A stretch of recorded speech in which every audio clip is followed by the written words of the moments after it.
Luis Enrique all'Inter è un affare fatto. Amiche e amici passioniteristi, ben ritrovati in questo nuovo episodio di oggi in cui parliamo di mercato dell'Inter e parliamo del secondo acquisto dell'Inter in vista dell'estate di mercato 2025. Secondo colpo dopo Petar Sucic che arriverà dalla Dinamo Zagabria è fatta per Luis Enrique dal Marsiglia, valutazione complessiva da 25 milioni di euro, una valutazione nettamente inferiore a quella che era la richiesta iniziale del Marsiglia che partiva da oltre 30, addirittura facendo leva anche sull'interessamento del Bayern Monaco chiedevano circa 35 milioni di euro. Poi l'Inter ha trovato l'accordo col giocatore fino al 2030, ha lavorato col Marsiglia, visti anche i buoni rapporti che ci sono tra le società, ed è arrivata a chiudere sui 25 milioni con una parte fissa che dovrebbe essere di circa 22 più 3 di bonus. Come vi avevamo raccontato una decina di giorni fa sul nostro canale Passione Inter, l'obiettivo era quello di definire questa operazione in questa settimana che porta alla finale di Champions League, perché si vuole ufficializzare il colpo nella finestra di mercato che aprirà dal 1 al 10 giugno, in modo da poter avere a disposizione il giocatore per il mondiale per club. Insieme a Sucic, quindi Luis Enrique, andranno al mondiale e verrà utilizzato questo mondiale per cercare di integrarli fin da subito, visto che poi la preparazione estiva sarà molto compressa. Quest'anno in più saranno delle forze fresche da poter utilizzare, da poter impiegare in questa competizione molto importante per il prestigio, ma anche per i conti dell'Inter, visto che è una competizione molto ricca. Luis Enrique ve lo abbiamo già presentato in un altro contenuto, quindi io vi invito come sempre a cliccare sul tasto mi piace e ad iscrivervi sul canale. Clicca sul tasto iscriviti adesso, mi raccomando, così non vi perdete anche i prossimi contenuti che vi porteremo anche sui prossimi colpi dell'Inter, che l'Inter sarà molto protagonista in questo mercato estivo. Se vi siete persi quel contenuto vi faccio un breve riepilogo di chi è Luis Enrique, di che cosa possiamo aspettarci, e poi vi porto anche altre notizie. Partiamo come sempre dalla scheda Transfer Market, dalla carta d'identità di questo brasiliano classe 2001 che il Marsiglia preleva dal Brasile nel 2020, ha delle difficoltà iniziali e quindi nel 2023 lo rimanda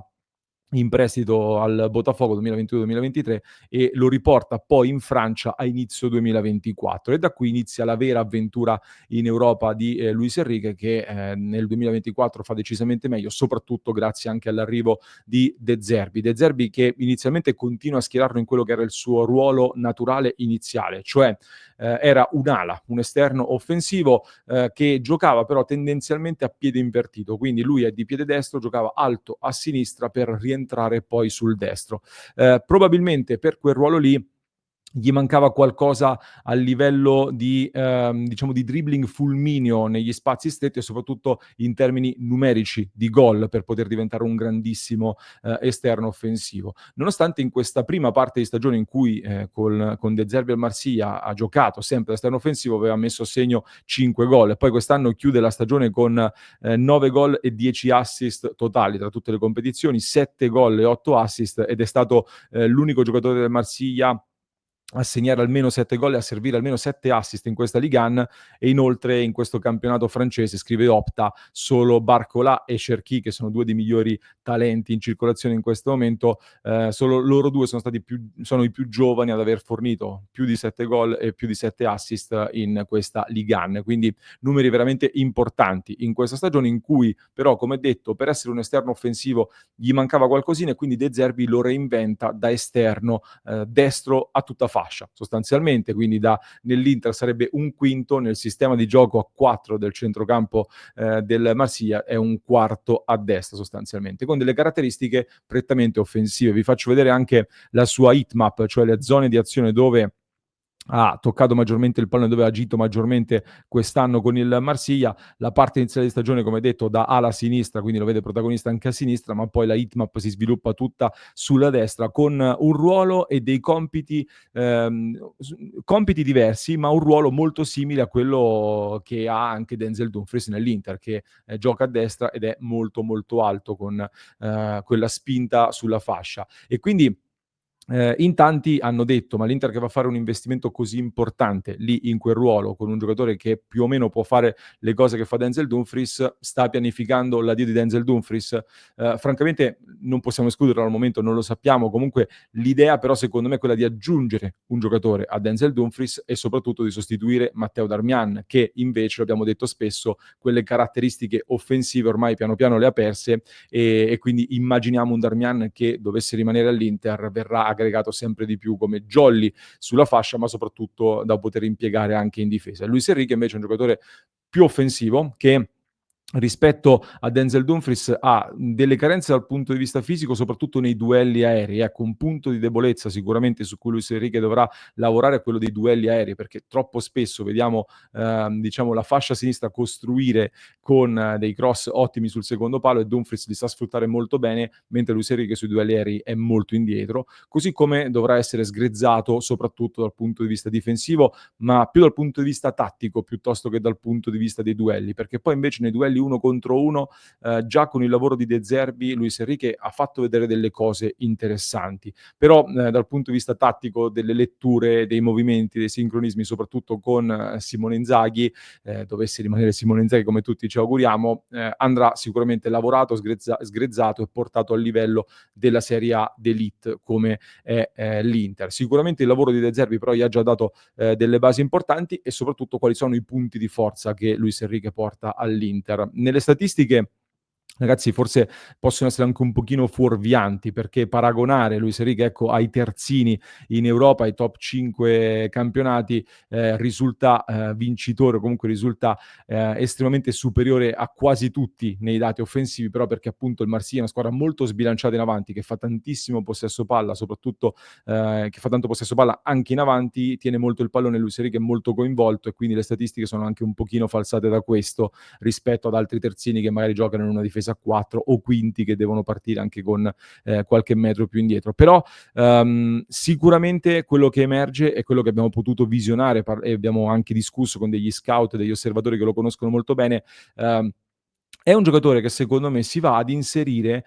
con delle caratteristiche che mancano e possono, creare diciamo può andare a riempire delle lacune nella batteria degli esterni dell'Inter, perché è un giocatore comunque di buona struttura fisica e atletica, ha un buon passo, non è un velocista clamoroso e non è un driblomane, è brasiliano sì, ma non è un giocoliere, diciamo così, non è magari un Quadrado che ti aspetti con dei dribbling così spettacolari, però anche con la sua potenza, la sua fisicità riesce a superare l'avversario e rispetto ai dati di dribbling dei giocatori dell'Inter di gran lunga si posiziona tra i migliori insieme a Zalewski, ecco, che è arrivato a gennaio proprio per aggiungere dribbling. Quindi la prima cosa che ci viene in mente con Luis Enrique è che l'Inter vuole andare ad aggiungere dei dribbling e un altro giocatore da poter utilizzare molto alto a destra con una spinta piuttosto offensiva. Rispetto a Dumfries ti aggiunge molto più controllo del pallone, una maggiore qualità nel gioco del pallone. Anche qua forse non è Di Marco in termini di passaggio, in termini di qualità di pulizia anche nel tocco del pallone e del passaggio, però è un altro giocatore che sa trattare il pallone e sa venire anche in mezzo al campo a giocare con i compagni, sa trovare gli assist e i filtranti e soprattutto nella prima parte di stagione era stato anche molto preciso sotto porta, quindi aveva trovato anche il giusto tempismo e la giusta qualità per non fallire occasioni da gol importanti. Poi giocando più dietro, qualche occasione in più l'ha sbagliata, però è una crescita importante quella che sta avendo questo giocatore che quindi può aggiungere delle caratteristiche molto interessanti e potrebbe essere impiegato, questo poi lo scopriremo, anche in questa nuova posizione che Inzaghi sta ritagliando a Zalewski alle spalle dell'attaccante, magari anche Luis Enrique potrebbe giocare in una situazione simile, potrebbe essere impiegato anche in una situazione simile. Detto che per me rimane soprattutto l'idea di sfruttarlo da quinto con delle caratteristiche offensive e andrà lavorato anche da un punto di vista difensivo. Per l'identikit completo io vi rimando poi al nostro contenuto dove avevamo analizzato il giocatore più nel dettaglio. Nel frattempo, come vi dicevo, l'Inter sul mercato si sta muovendo, chiuso il colpo relativo a Luis Enrique, ci sarà poi il riscatto con ogni probabilità anche di Zalewski che vi ho appena citato e vi raccontavo anche la scorsa settimana e soprattutto dopo la nostra giornata da Piano Gentile in cui abbiamo avuto modo di confrontarci con altri colleghi, abbiamo parlato con la dirigenza e ci siamo scambiati un po' di informazioni. La prossima settimana in attesa di capire che cosa succede con Simone Inzaghi, che rimane il tema di queste ore, di questi giorni, con la finale di Champions League nel mezzo, l'Inter andrà all'assalto anche di un nuovo attaccante. Quindi la prossima settimana l'Inter cercherà di affondare il colpo anche per un altro attaccante. Perché? perché è molto probabile che sia Arnautovic che Correa non vadano al mondiale per club, quindi i giocatori in scadenza di contratto potrebbero non essere convocati per il mondiale per club e dunque l'Inter anche numericamente ha bisogno di rinforzi là davanti. E quindi occhio alla situazione di Sebastiano Esposito intanto, da capire cosa succede con l'Empoli, potrebbe anche rientrare l'Inter, a quel punto l'Inter potrebbe anche decidere di tenerselo per il mondiale e poi valutare che cosa fare con l'attaccante classe 2002, ma nel frattempo un acquisto l'Inter vuole fare, un acquisto di spessore. Sul nome ne stanno circolando tanti. Bonni sembra quello più aggredibile, diciamo così, più prendibile forse, visti anche i rapporti con il Parma e le valutazioni inferiori rispetto a due giocatori come Zirkzee e Højlund, che rientreranno nella rivoluzione del Manchester United, che cambierà molto anche in questo mercato. Potrebbero lasciare il Manchester United, ma hanno delle valutazioni molto elevate, sono delle operazioni più complicate sicuramente, ma l'Inter ha l'intenzione di fare un colpo importante lì davanti e lo vuole fare anche questo per il mondiale per club, quindi la prossima settimana sarà molto importante in questo senso, così come sarà importante anche il tema del difensore, perché c'è da capire cosa succede con De Vrij. De Vrij noi siamo rimasti a Pastorello, la gente che diceva rinnoverà sicuramente, però al momento non ci sono aggiornamenti, la situazione non si è sbloccata e anche De Vrij in scadenza di contratto e soprattutto l'Inter anche un colpo importante in difesa lo dovrà fare. Tra le richieste di Simone Inzaghi nell'incontro che andrà in scena la prossima settimana, subito dopo la finale di Champions, ci sarà probabilmente anche un rinforzo in difesa e l'Inter un colpo importante lì lo deve fare per anche ringiovanire il reparto e da quello che abbiamo capito, ne abbiamo parlato da Piano Gentile anche con il nostro collega Giorgio Musso, il nome che Inzaghi preferisce, con ogni probabilità quello che abbiamo capito, è Jen dell'Atalanta, che ha una valutazione piuttosto elevata, però piace molto. Si continua a parlare di Solé, anche se in questo momento ha delle situazioni extracampo che andranno gestite. Comunque un colpo importante in difesa, lo stesso verrà richiesto e verrà fatto. Il Corriere dello Sport oggi